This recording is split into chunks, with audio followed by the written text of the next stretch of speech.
All right, we have one of our judges. Oh, and there's the other one.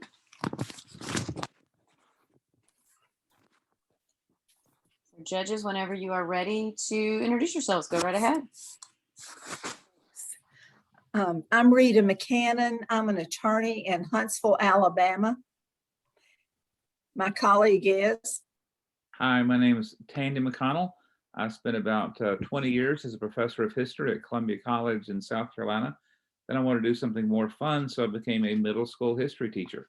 Right now I'm teaching high school, but I'm delighted to be with you guys. So you are. I'm Bart Llewellyn, and I'm in 8th grade at Stanley British Primary School. I'm Jacob Malik, and I'm in 8th grade at Stanley British Primary School. I'm Sophie Barholak, and I'm in 7th grade at Stanley British Primary School. I'm Sharon Abraham, and I'm in 7th grade at Stanley British Primary School, and these are our teachers, Mike and Susan. Remind us, where is Stanley that? British Primary School is. Denver, Colorado.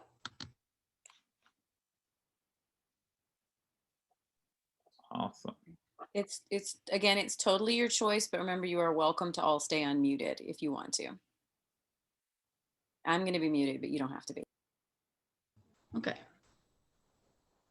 Right.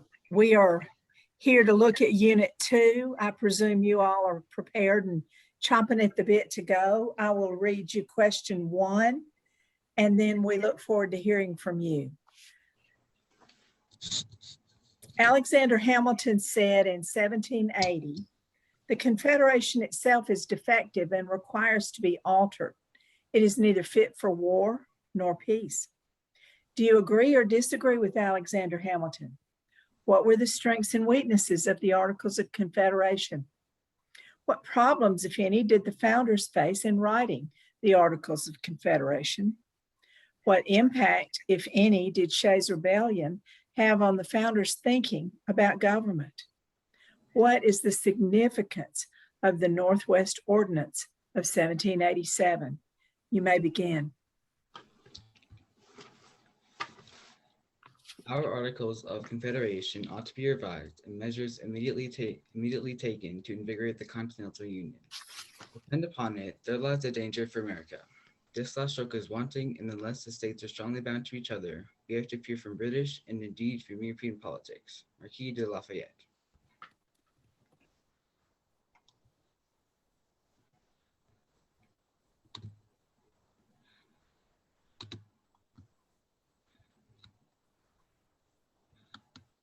The Articles were an agreement among the 13 colonies that served as their first constitution. The Articles of Confederation came into force on March 1st, 1781, after being ratified by all 13 states. The guiding principle of the Articles was to preserve the independence and sovereignty of the states. There were several strengths of the Articles, including a treaty of alliance with France, waging a war for independence against the British, negotiating an end to the American Revolution, granting each state all the privileges and immunities of free citizens, providing for the admissions of Canada into the Confederation, the Northwest Ordinance of 1787, establishing departments of foreign affairs, war, marine, and treasury. The weaknesses of the Articles were significant. These shortcomings included a weak national government. Congress could not tax or regulate trade, one vote per state, no matter the size of the population or land size, no executive or judicial branch, and there's no common currency. The writers of the Articles found that it was hard to agree with one another. It was difficult to write a document that would give enough power to feel free of a monarchy, but not too much power to feel they were governed by anyone other than themselves. Shays' Rebellion was an organization of poor farmers who followed Daniel Shays. Due to high taxes and war, they rebelled by attacking the government arsenal. The government's inability to stop the rebellion legally illustrated the weaknesses in the Articles. The Secretary of War, Henry Knox, suggested that the rebellion showed that the government needed to be braced, changed, or altered to secure our lives and property.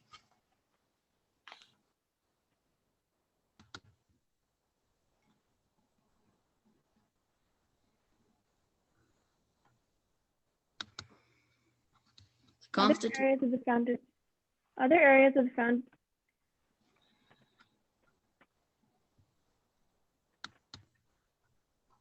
Other areas of the founders' thinking influenced by Shays include the return of individuals from other states for trials. Extradition would mean a more cohesive legal system. A single executive such as the U.S. president would be more effective in responding to national disturbances. Article 1, Section 8 of the Constitution states, Congress shall have the power to collect taxes, but all duties, imposts, and excises shall be uniform. Uniformity of taxes across states would mean a more balanced nation. According to the Northwest Ordinance, governors and judges appointed by the U.S. Congress would rule a territory until it contained 5,000 female inhabitants of voting age. Then the inhabitants would elect a territorial legislature, which would send a non-voting delegate to Congress.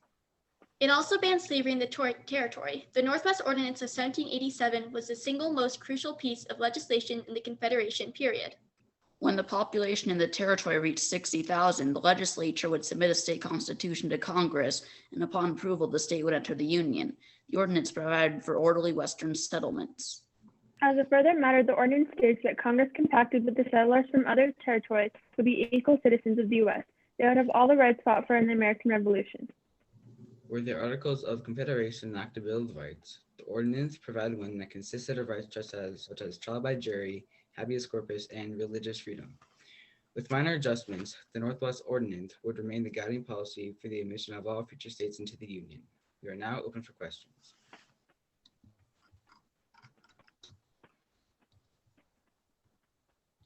What do you think the historical and philosophical reasons for not trusting a strong national government would have been? The historical reasons for not wanting a national government, strong national. I think that the reason they didn't want a strong national government was because when they were being controlled by the British, they had a really strong dictator, and so they wanted to give more power to the states.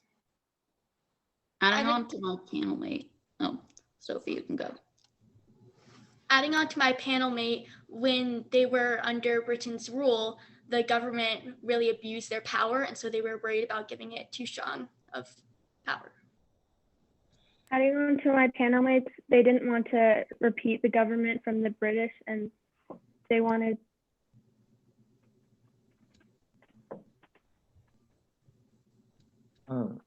let me follow up on that a little bit. You say that they didn't want to follow the example of the British, and yet for most of their lives, the people, the gentlemen, I think they were all men who created the Articles of Confederation and then the Constitution, had thought of themselves as British citizens.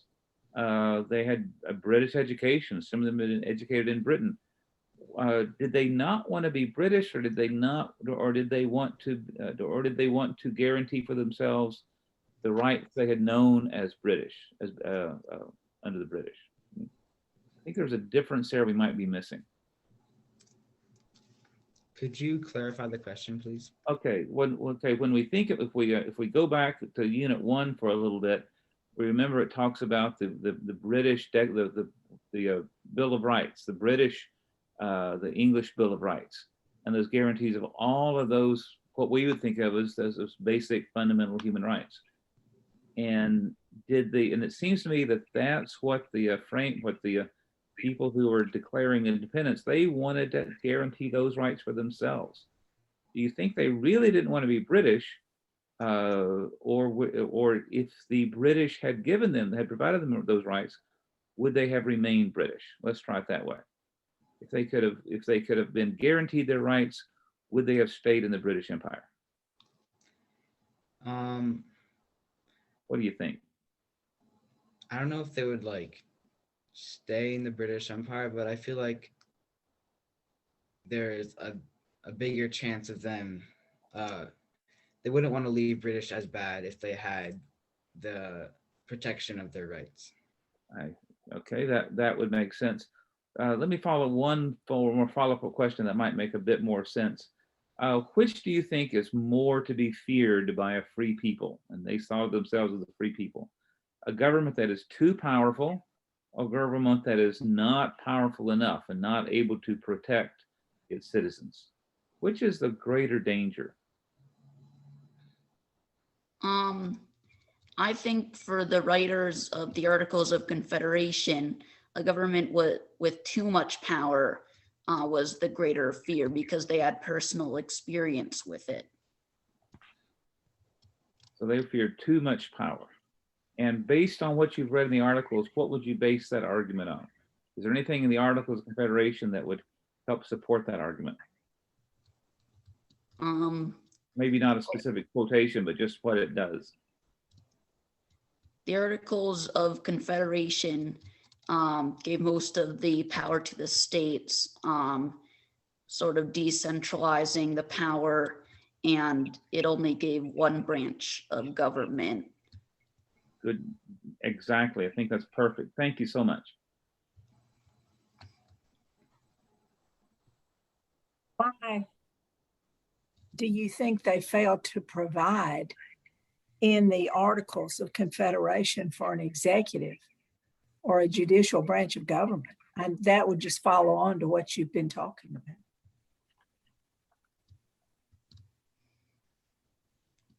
I believe that the founders were worried about making too strong of central government, and they also didn't have a lot of experience with making their own government. And so at the beginning, they only had one branch. Okay, what was wrong with having an executive, or for that matter, why not have a judiciary?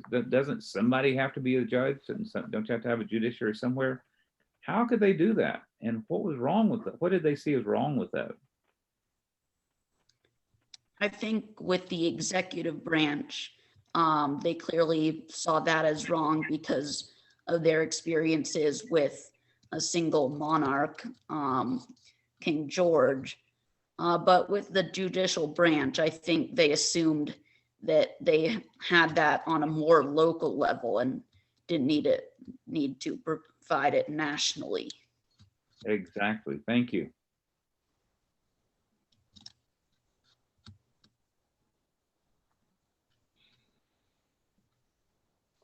About the Northwest Ordinance.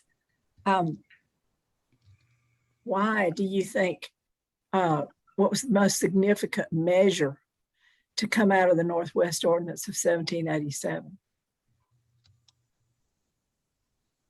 I think that, oh, sorry, you can go. No, you can go. Okay.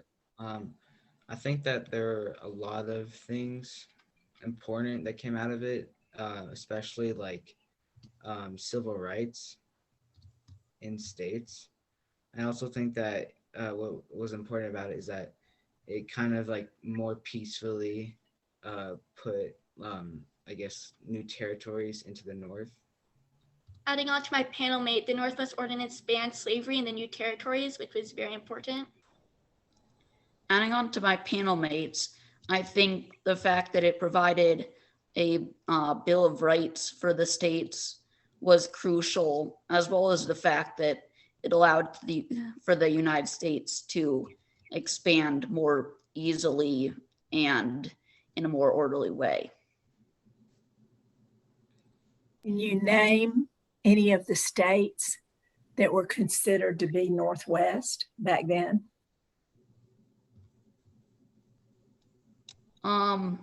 So I think the Northwest territory back then was consisted of like Ohio and Indiana and that region around the Great Lakes. Let's see. With that in mind, if we think about the importance of the Northwest Ordinance, are there any territories that are currently occupied by the United States that you think ought to become states? Should we continue with the Northwest Ordinance to allow other territories that are not yet states to become states? Can you think? Well, first of all, can you think of any place that might be describing? So that could be describing DC.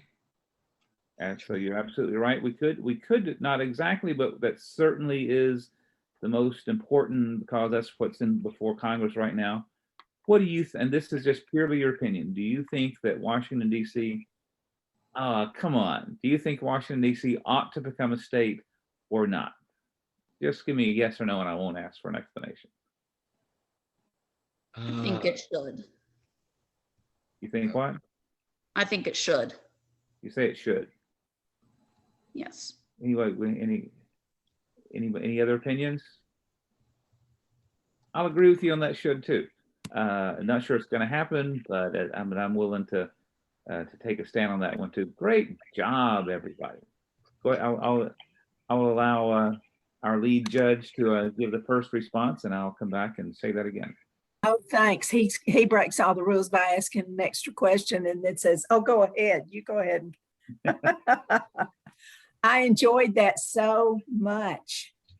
You didn't try to over impress us by speaking 78 miles an hour, but you knew the answers to the questions. You did a great job presenting.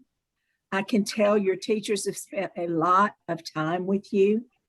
You knew the details and the background. When we asked that, you had it. You didn't just sort of and give us the Google answer without giving us the rest of the paragraph. I'm so grateful. And I love where you live. It's beautiful out there. And if I wasn't so rooted in the deep South, I would love to live in Colorado. You live in a beautiful, beautiful state. And again, great job, good presentation, good answers to the question. I mean, we ask some weird questions, and we do that on purpose because they make you think. And you demonstrated your ability to work your way through the begin. You know, you answer a question, you're not sure where it's going, but you follow the logic, you follow the evidence, and you get to the right answer. That was wonderful. Great job.